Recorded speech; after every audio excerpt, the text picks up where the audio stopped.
Oleh guys, vậy nè cho nên video bằng ai khác kalau dah khát tu kan, cuma cuma kecil di kacu short dah kalau dah tu memang cuma cuan what's in my bag kalau di mana college chin bag first cuan buku ni ya notebooknya cuan kebeki mi cuan terus tu nak sih nak kan cái ring bag thì khó đầu tiên là thế em mi hầu là có bộ cọc tamam chán nốt là sách mình ra này rồi chán bây giờ có video là xem chân thật rồi hay make up việc cái thứ tự đã nè chán tại hiện hair clip lẻ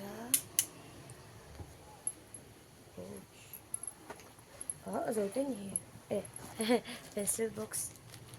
cái pen đã nè chuan hriat anh nhá phải đang nghe được em mà mình đâu rồi vẽ chuan với nhạc thì lâu tí cùng chân tắc cho để khabo nha không cần đặt bố hết mi thì lần mi cần lâu em đôi này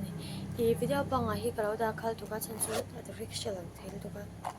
chuan perfume này cả cảm ơn hi một thế mình sao khi hi kalau should do cho chat tu pani cho hay ten tu này có một hàng thiếu đẳng cần hơi mà sẽ cần hơi thoáng ấy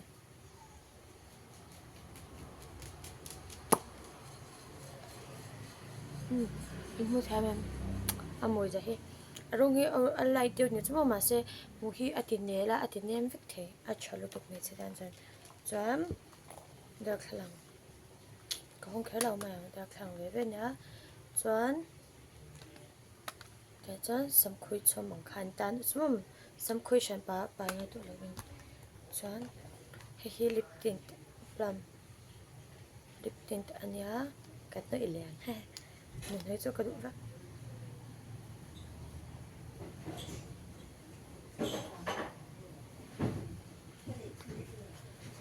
cái mùi mò are pro chiang hi hei cũng có are bằng khan ni chu vào cho nên hemi cái mình hay cái mùi thì nem mà cái mùi hi atiro về khol la hemi cái mình pohen mom de ni chai na sen hơi tầm chan mom le to chu kem noi la tok cha tàu đồ nó tok hi mom la mùi rep chen ni về chan hai che dan chan thani he chi chuan sam chuan na oma hair clip bang oma hiệp thở theo clip ống lên đi sáng một ngày ống lên tan rồi mình sẽ thấy mà sẽ thì cho lòng tôi phải chỉ bắt lại ở đằng này cho là được cả cho lòng lấy làm product có một vài về mình sẽ thao bằng anh ta xoan phá bằng hết cho cả video chính xác favorite nhá bắt khách thêm một cái lâu đã cho cái này xoan vừa xếp chán tiếp một bọn này cho nên các khung chuan cần tỉ lên là chúng ta chung khá nên cái thiếu thì khá chung các cô vợ này chú short đã khá nên lâu chẳng chú cái video thì không ai mình lại sạc sáng chuyện vui view thì các bạn muốn tập tàn như chúng mình hay mà như thế cần lên giống về thì chỉ lo mà tùy nên thì cần tỉ về đủ cho nên lâu view khác ở ngay ta như chú cái site mình nhá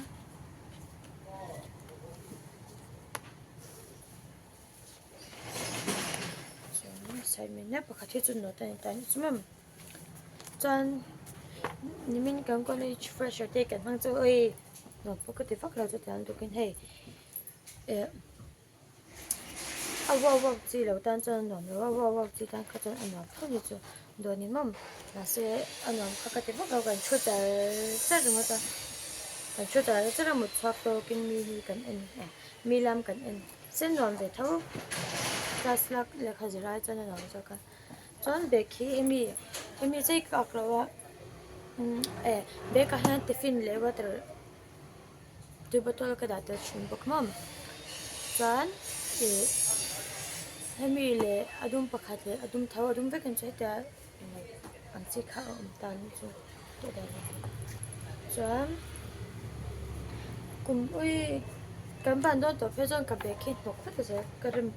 camel to ke school be ka nga phe thi kar tum chini chu mo ba tha the to ka chuan hemi hi skin hemi na acha to chuan video te min an sakchina bangin kalo me ba ba ve ko le